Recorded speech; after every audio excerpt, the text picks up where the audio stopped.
So, universal causality being, in fact, what it is, I'm hearing all this stuff about this new hurricane called Milton, how it's bearing down on Florida.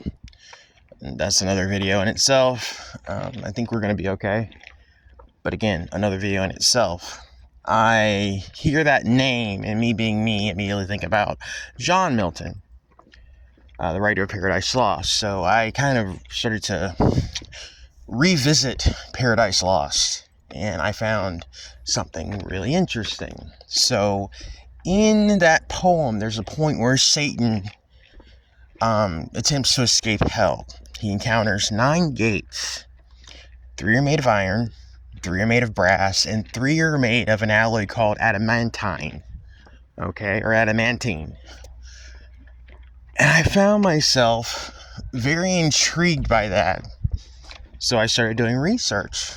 Apparently, this mystical metal pops up in so many different stories, mythologically. I'm using that big air quotes. It kind of goes back to stories in ancient Greece, where they had this metal, or this substance called adamas, which means like unpenetrable, unbreakable. And you find out that Perseus didn't just slay Medusa with a sword, with just any old sword. It was a sword made out of that alloy. Okay?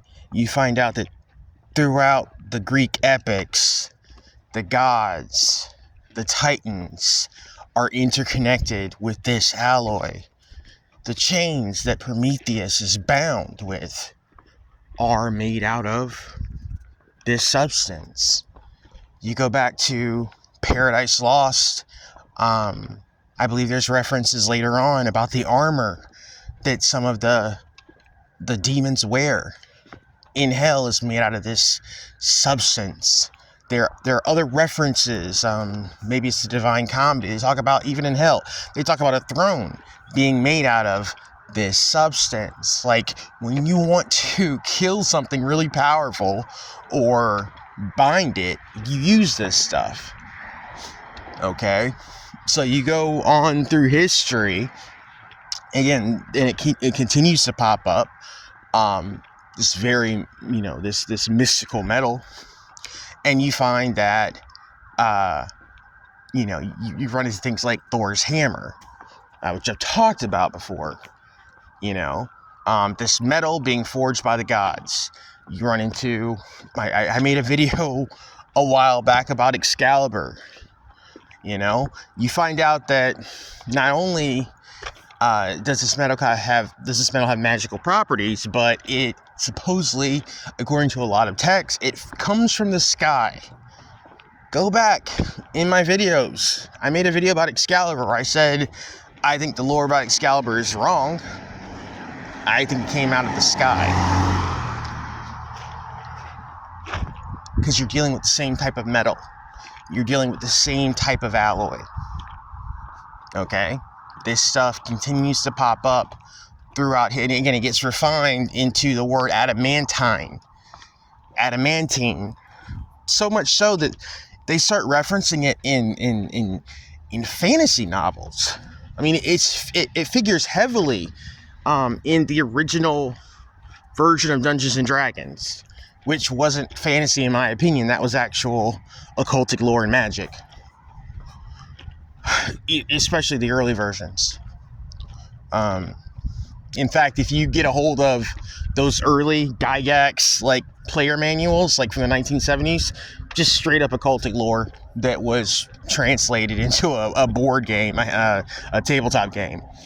A lot of stuff they kept, but a lot of it they removed. Because, a finger got pointed at Dungeons and Dragons in the 80s, around the Satanic Panic time. So they started changing the lore around and rewriting stuff.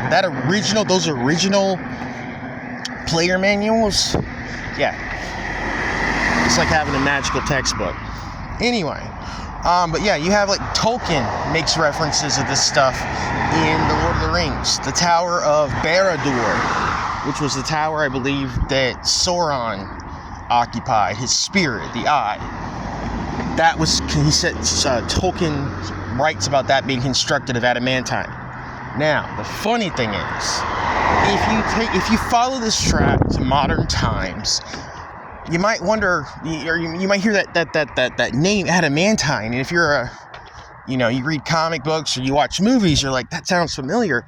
Well, it should, because that's the stuff that Wolverine's bones are coated with. And Stan Lee, and I think the co-creator of Wolverine was the guy named Len Wiseman. So Stan Lee and Len Wiseman, or just Len Wiseman. Stan Lee didn't even fucking create Wolverine. What I'm talking about. Len Wiseman, I believe, utilized that name, that term, and he changed it just a little bit to adamantium, not adamantine, adamantium. So the bones, the metal that coats Wolverine's bones, has a direct connection to the metal that was responsible for the beheading of Medusa. Think about that. Anyway, I'll talk to you guys later, alright? Have a good one. And if you're in Florida, man, take care of yourself. Shit's getting crazy. Yeah, I don't know how many of my subscribers are from Florida. If you are, let me know what's going on, alright? Take it easy.